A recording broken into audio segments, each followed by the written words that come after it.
Bonsoir, Monsieur Losbar. Bonsoir. Vous êtes le président du département de la Guadeloupe. Vous avez participé à la réunion de suivi des mesures du SIOM. À la sortie de cette réunion, on a constaté un front uni de tous les élus guadeloupéens. C'était le mot d'ordre que vous vouliez faire passer ce soir auprès du ministre. Tout à fait, un front de l'ensemble des élus, puisque on s'est concerté, on s'est réunis avant cette réunion, puisqu'il faut dire que pour préparer le SIOM, qui a comme objectif une meilleure efficacité des politiques publiques, nous l'avons dit au niveau du gouvernement, au niveau de l'État, on veut que nous soyons en co-construction et non pas que les choses soient imposées. Et c'est en ce sens qu'il y a eu un congrès où nous avons eu à faire 152 préconisations. Nous avons constaté qu'il y a eu 72 mesures du SIOM et il y avait simplement 8 mesures qui concernaient les 152 préconisations. Donc en ce sens, il était important de faire comprendre au ministre que nous n'allons pas simplement discuter des points du SIOM, mais il y a un certain nombre de dossiers non pas contenus dans le SIOM, mais qui intéressent la Guadeloupe. Sur ce point-là, il fallait d'abord que nous soyons d'accord sur la méthode, et sur ce point-là, il y a eu une avancée, donc nous sommes d'accord sur la méthode. Pour certains dossiers, un calendrier, mais aussi, même si aujourd'hui nous n'avons pas donc des réponses, mais qui est un principe, je prends le cas de l'octroi de mer, une méthode, c'est en consultation, donc les élus feront donc des propositions, il va y avoir une stratégie. Le principe, c'est de ne pas pénaliser l'autonomie fiscale de l'octroi de mer, mais aussi les ressources que permettent l'octroi de mer à l'ensemble donc des collectivités.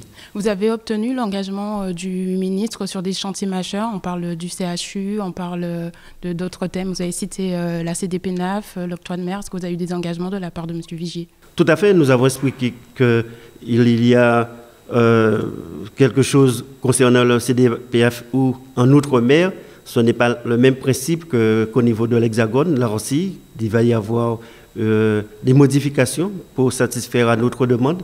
Sur un certain nombre de fonds dans le logement, obtenir donc des budgets supplémentaires. Dans le domaine de l'agriculture, au niveau du POSEI, c'est plus de 15 millions supplémentaires qui fera passer pratiquement à 60 millions.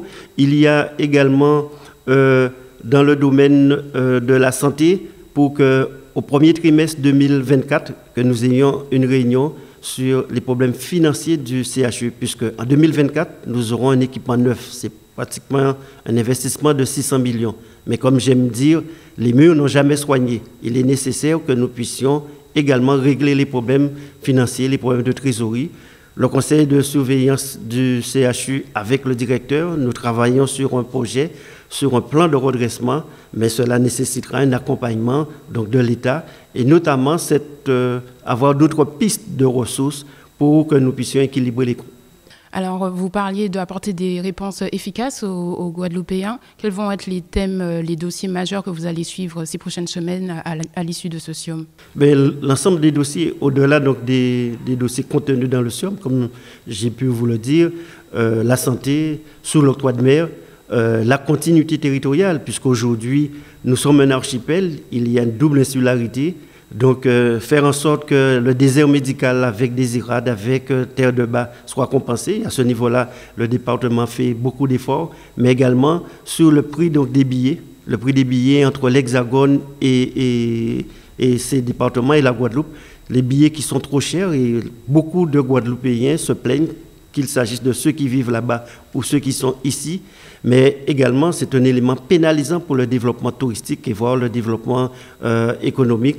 Donc la santé, la continuité territoriale, l'octroi de mer, c'est un sujet déterminant parce que au-delà de la protection de l'économie, mais aussi assure la ressource des communes.